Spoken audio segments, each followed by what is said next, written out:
For this video, we're going to be taking a look at a player here, csgo, who is Gold Nova 4 on Inferno, and I want to go over how off of the same exact number of kills, simply reacting differently when he gets them could easily secure more rounds for his team and put them in a much better scenario to win the game.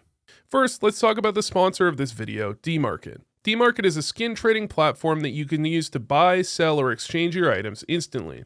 DMarket is an all-in-one trading platform with NFT items, targets, exchange, and direct peer-to-peer with no fees. That's right, direct peer-to-peer with no fees. DMarket has fantastic prices, often even lower than Steam, and accepts a variety of different payment and payout methods with PayPal withdrawal available. DMarket is your all-in-one place to go for skins from a variety of different games, so head over to dmarket.com and check it out. Now, there are a couple of rules to follow when you get kills to understand if you should react aggressively or passively, but first let's go through this round here from csgo, who is Gold Nova 4, that's here, and he thinks his teammates are awful and he plays very well in this game. So let's go through this round here and really look at how he can react, because I think if he gets the same number of kills or even less in this game but reacts more effectively off of those kills, he likely could have won the game for his team. So here he's going to make his way up banana, and again, his team does have some problems. They've already lost 2 players, they're going to lose another. He's going to get the kill on the player car here in a 2v5, so you usually want to react aggressively in those spots. He's going to chase the guy down corner, get the kill, and then there's a molly that lands corner from his teammate, unfortunately, which causes some problems because it allows time for that rotate to get in. And because of that time, that's where they would consider slowing it down potentially in other scenarios, but in a 2v3, you still go in. It's just unfortunate that the window of opportunity was essentially closed there because of that molly, and that got him and his teammate killed. Now I want to go back through this round just with this idea in mind that you're looking at 3 things when you get a kill. You're looking for opportunity, you're looking for the window for that opportunity, and you're looking at the risk you're willing to take. So if we look at this first kill he gets on the player car, the opportunity he has, as in the opening created by that kill, is that now they likely only had 2 players B, and there's only 1 player remaining in B.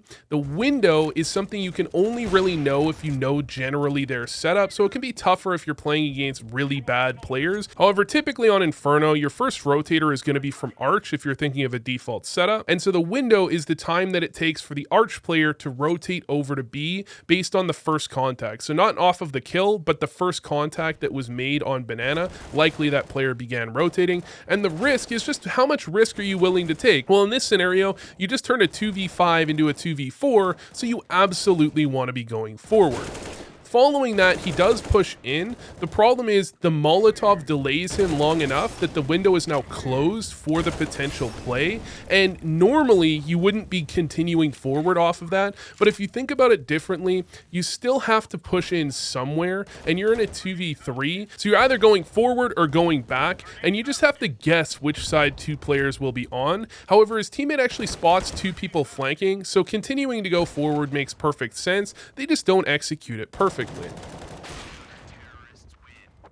Now, armed with that information, we can go into round number 9 and decide how we should play off of the kills he gets in apartments here. So his team is already in a 3v5. He's going to walk his way up and he's going to get himself 2 quick kills. And really, you don't necessarily need this information actually to understand this. This is a very intuitive one that you don't even need to ask these questions to already know the answer for most players. You get 2 kills on a player in apartments, so you probably want to push A.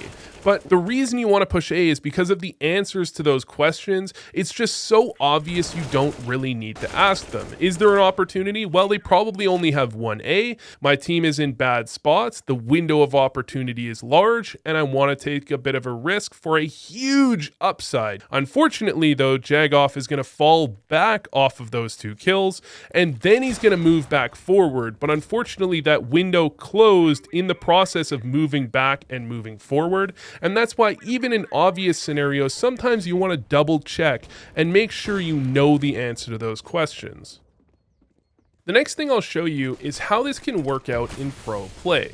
Now, it's important to understand that in pro play, it's a little bit different because there is a handshake and agreement that both teams do understand what they're doing, so you might not be able to entirely replicate what you see in pro play, but you can still try and pick up the concepts and find scenarios in which to use it. So here we've got Navi versus Liquid on Dust 2, and we'll see Simple, he's going to grab this op and cover the fast cap play by Electronic and Boomich. Now, Stewie will spot Electronic pushing down. Oftentimes, CT sides will molly that to prevent this push through, but I want to take note of one specific thing. Rather than throwing a standard CT smoke, Electronic moves out and throws it on the fly from out middle. That's a clearly more risky position to throw the smoke from. However, it maximizes that window of opportunity I've been talking about to catch his opponents off guard. If you throw the safe smoke from Xbox, it takes a while to land, and while it's in the air, the opponents have time to actually react off of that before it actually blooms.